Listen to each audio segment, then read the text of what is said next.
Hello friends, welcome to Vethasri kitchen. இன்னைக்கு நம்ம சேனல்ல பார்க்க போற ஸ்பெஷல் ரெசிபி எல்லாருக்குமே ரொம்ப பிடிச்ச கல்யாண வீட்டு சுண்டக்காய் வத்த குழம்பு. அதுவும் மண் சட்டியில செய்ய போறோம். ரொம்பவே டேஸ்டா இருக்கும். வாங்க எப்படி செய்யலாம்னு பார்க்கலாம்.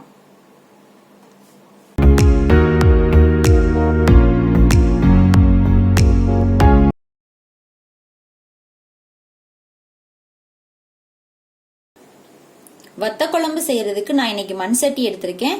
மண் சட்டியில செஞ்சோம்னா குழம்பு ரொம்ப டேஸ்டா இருக்கும். இருந்துச்சுன்னா மண் சட்டியே எடுத்துக்கோங்க. சட்டி இப்போ நல்லா சூடாயிருச்சு. இதுல 4 டேபிள் ஸ்பூன் நல்லெண்ணெய் சேர்த்துக்கலாம்.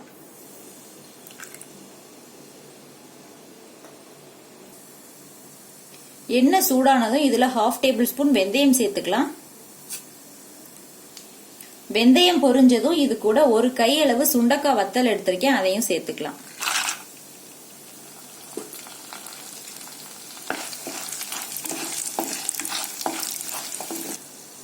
சுண்ட வத்தல் நல்லா பொரிஞ்சிருச்சு. இப்போ இது கூட ஒரு 20 சின்ன வெங்காயம் எடுத்து முழுசா உரிச்சு வச்சிருக்கேன், அதை சேர்த்துக்கலாம். சுண்ட வத்தல் நல்லா பொரிஞ்சதுக்கு அப்புறமா வெங்காயம் சேர்த்துக்கோங்க. நல்லா பொரியலைன்னா ஒரு மாதிரி கசக்க ஆரம்பிச்சிடும்.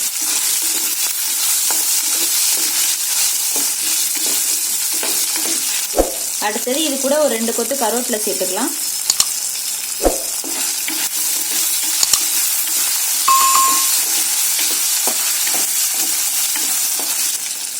வெங்காயம் பாதி அளவு வதங்கினதுக்கு அப்புறமா இது கூட ஒரு 20 பூண்டு பல் எடுத்து வச்சிருக்கேன், அதையும் சேர்த்துக்கலாம்.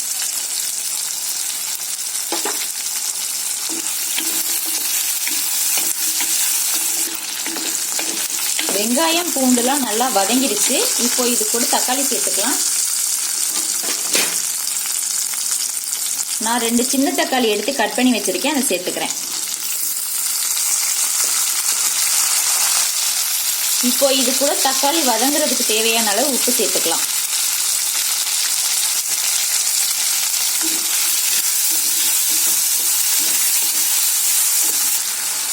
தக்காளி நல்லா வதங்கட்டும். இப்போ ஒரு 2 நிமிஷம் க்ளோஸ் பண்ணி வச்சிடலாம்.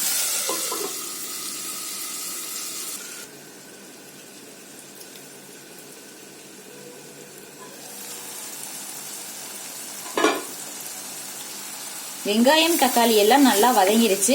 இப்போ நம்ம மசாலாலாம் சேர்த்துக்கலாம். 1/4 டீஸ்பூன் மஞ்சள் தூள், 2 டேபிள் ஸ்பூன் மல்லித்தூள்,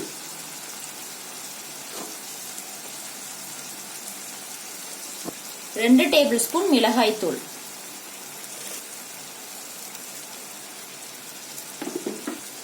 இப்போ இந்த மசாலாலாம் எண்ணெயிலே நல்லா வதக்கிக்கலாம்.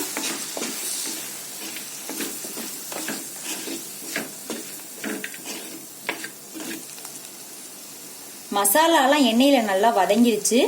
அடுத்தது நம்ம அதுல புளி சேர்த்துக்கலாம். நான் ஒரு லெமன் சைஸ் புளி எடுத்து ஊற வச்சிருக்கேன். இப்போ இதை நல்லா கரைச்சிட்டு சேர்த்துக்கலாம்.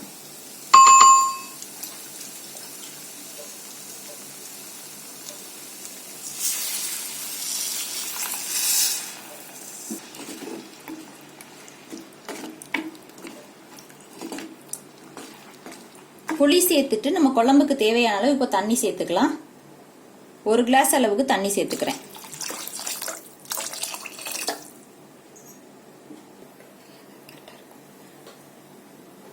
அடுத்தது இப்போ குழம்புக்கு தேவையான அளவு உப்பு சேர்த்துக்கலாம். சேர்த்து நல்லா கலந்து விட்டுட்டு க்ளோஸ் பண்ணி வச்சிருவோம். குழம்பு நல்லா கொதிக்கட்டும்.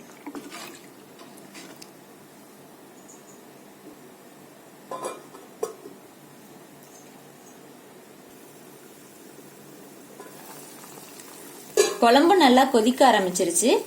அதுக்குள்ள நம்ம அந்த குழம்புக்கு தேவையான ஒரு தேங்காய் பேஸ்ட் அரைச்சிட்டு வந்துடலாம். நல்லா கொதிச்சிட்டு இருக்கட்டும், க்ளோஸ் பண்ணி வச்சிடலாம்.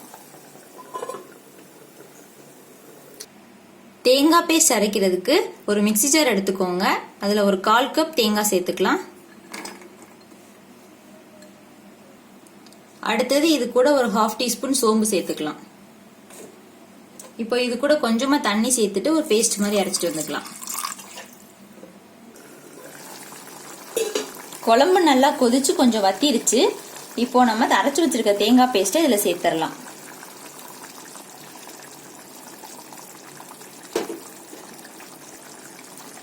தேங்காய் பேஸ்ட் சேர்த்ததுக்கு அப்புறமா ஒரு 2 நிமிஷம் மட்டும் குழம்பு கொதிக்கட்டும். அதுக்கப்புறமா ஸ்டவ் ஆஃப் பண்ணிக்கலாம்.